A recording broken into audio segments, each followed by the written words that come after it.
Hello, কে বলছেন? দেখো তো চিনতে পারছো কি না আমাকে? না, চিনতে পারছি না। বলেন কে আপনি? এত তাড়াতাড়ি ভুলে গেছো আমাকে? মনে রাখার মতো কি কোনো কারণ আছে যে মনে রাখবো? তো এতদিন পরে কি মনে করে ফোন দিলেন? বেঁচে আছি না মরে গেছি এটা জানার জন্যে? মরি নেই, বেঁচেই আছি। আমি তো আপনাকে আগেই বলেছিলাম, কেউ ছেড়ে চলে গেলে কেউ মরে যায় না, কিন্তু কিভাবে যে বেঁচে থাকে সেটা শুধু সেই জানে। আপনাকে বলে লাভ নেই, আপনি ওগুলো বুঝবেন না। আচ্ছা যাই হোক, এত কিছু আপনাকে বলে কি হবে? আপনি কেমন আছেন? আচ্ছা, একটা কথা বলবো, রাখবে? বলেন, জিজ্ঞেস করার কি আছে? আমাকে কি তুমি করে বলা যায় না একবার? আমার কি অধিকার আছে আপনাকে তুমি করে বলবো? বললেন না তো, কেমন আছেন আপনি? তোমাকে ছাড়া আমিও ভালো নাই, কিন্তু এই কথাটা বলতে তুমি তো আর বিশ্বাসই করবে না। মিথ্যা কথাটা আর না হয় নাই বললেন, আর কত মিথ্যা বলবেন?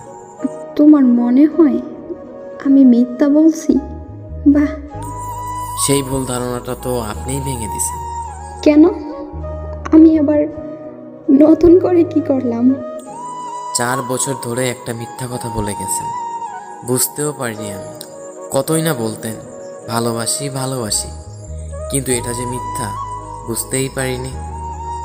আমি তোমাকে ভালোবাসি এই কথাটা মিথ্যা বলছি? মিথ্যা ছিল এই কথাটা? তা নয় তো কি, সত্যি বলছেন? যদি ভালোই বাসতেন তাহলে মাঝপথে ছেড়ে এইভাবে চলে যেতে পারতেন না। একবার হলেও ভাবতেন আপনি চলে গেলে আমার কি হবে, আমি কিভাবে থাকবো।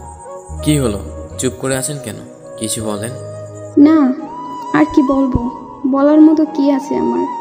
একটা কথা কি জানেন, আমি নিজের থেকেও বেশি আপনাকে বিশ্বাস করতাম। আমি সবসময় ভাবতাম আপনি কথা দিয়ে কথা রাখতে পারেন। যেদিন আপনি আমার হাতে হাত রেখে কথা দিয়েছিলেন, তারপর থেকে আমি ভাবতাম আপনি শুধু আমার। আচ্ছা যাই হোক, বাদ দেন এগুলা। কোথায় আছে সে? এই তো বন্ধুদের সাথে বাহিরে গিয়েছে। আচ্ছা একটা কথা বলেন তো, সে কি আমার মতো করে আপনাকে খেয়াল রাখে, আমার মতো করেই ভালোবাসে? জানতে হবে না, জেনে আর কি হবে? আমি তো সবসময় অপরাধী ছিলাম। যখন তোমাকে ভালোবাসতাম তখন আমার ফ্যামিলি সবাই বলতো আমি নাকি তাদের কথা ভাবি না, তাদের কথা শুনি না।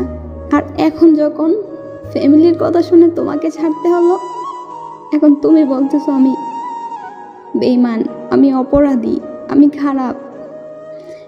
কিন্তু আমি খারাপ আছি না ভালো আছি সেটা কেউ কোনোদিন জানতে চাইলো না। তোমরা সবসময় নিজেরা নিজেদের বিষয়গুলোই ভাবো। এখন আমাকে এসব কথা বলে লাভ নেই, আমি জেনেই বা কি করব?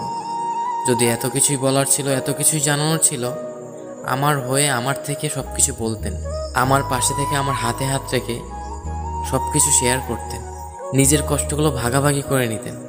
মাঝপথে এভাবে ছেড়ে চলে যেতে পারতেন না। একটাবার আমাকে সব কিছু বলতে পারতেন, কিন্তু বলেননি। সবসময় ভাবতাম আপনার কোনো প্রবলেম হলে, আপনার কোনো কষ্ট হলে সেগুলো আমাকে বলবেন, যেন আমি সব কিছু আপনার পাশে থেকে হাতে হাত রেখে ঠিক করে দিতে পারি।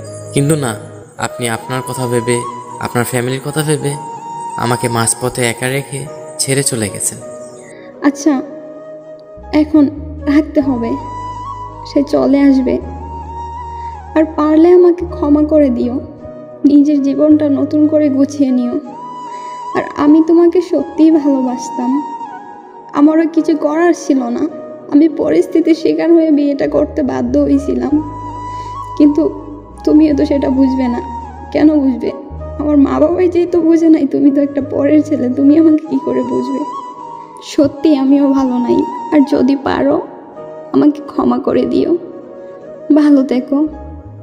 আচ্ছা, রাখলাম। এই শুনেন, হ্যালো হ্যালো।